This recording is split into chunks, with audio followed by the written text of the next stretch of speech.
ouvert mon TikTok tout à l'heure et j'ai vu une vidéo que j'ai publiée cet été et j'ai dit pas mal de gros mots sur, sur cette vidéo.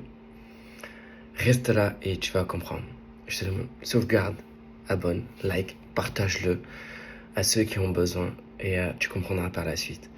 Et en ce moment, je propose des sujets avec un exercice de parler avec un langage soutenu ou soigné, un langage qui est très respectueux. Et il y a un but à tout ça. Il y a un but. Il y a un but, moi, de ma vision de choses. Il y a ceux qui voient et qui le comprennent comme eux le souhaitent. Le souci sur cette application, c'est que moi, je suis responsable de ce que je prononce, de ce qui sort de ma bouche. Mais par contre, je ne suis pas responsable de ce que tu penses dans ta tête. Les bruits de couloir, ils font beaucoup plus de sons, de la musique, que mon âme, qu'à l'intérieur de moi. Je propose des différents thèmes, des différents sujets. Et cette application, pour moi, c'est la plus merveilleuse révolution de la technologie. C'est comme à l'époque, en 1967, où l'Internet venait d'arriver. La population était partagée en deux idées. Il y a ceux qui ont dit que l'Internet va détruire ce monde. Il y a ceux qui vont révolutionner, ils vont dire que c'est la plus belle évolution. Moi, je fais partie des gens où je me dis, aujourd'hui, Internet a fait ses preuves. Maintenant, on sait qu'est-ce qui est bon et qu'est-ce qui est pas bon. Et toi et moi, sur ce live-là, sur ces applications, qu'est-ce qu'on veut amener comme projet? Qu'est-ce qu'on veut faire? Quelles sont vos ambitions? Et je le vois à travers mon TikTok. Je vois qu'il y a des différents thèmes, il y a des différents sujets, il y a des thérapeutes. Je vais mettre en commentaire les personnes qui proposent des lives qui sont sérieux. Et que je soutiens les personnes. Ce que j'adore, c'est notre petite différence de chacun d'apporter cette graine afin que ce jardin fleurit. C'est ça en fait.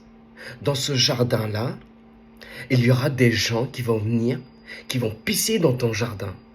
Il y en a qui vont venir, qui vont arroser ce jardin. C'est comme dans un cimetière.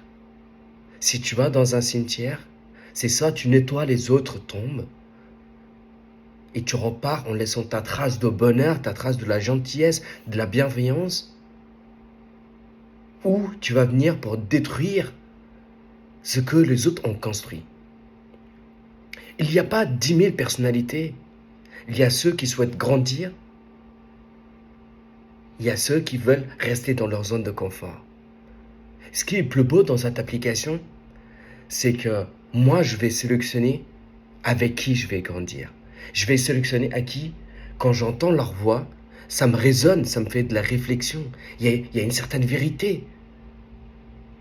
Parce que si je veux chercher la mensonge, si je veux chercher les choses qui m'affectent de l'intérieur pour nourrir le côté le côté de noirceur que j'ai, parce qu'on a tous ce côté noirceur. Si je veux le nourrir, c'est simple. C'est aussi simple que descendre de l'escalier. Mais par contre, personne n'est capable de remonter l'escalier pour pouvoir grandir. Et c'est ça qui est beau de cette technologie. Et pour moi, tu as deux possibilités. C'est soit tu descends de l'escalier, c'est soit tu prends l'escalier et tu montes l'escalier. Chaque marche, c'est un effort. Chaque marche, c'est une progression. À toi de choisir. Tu es la seule responsable de ta vie. Personne d'autre. Soit tu grandis, soit tu restes là. Tu as totalement le choix.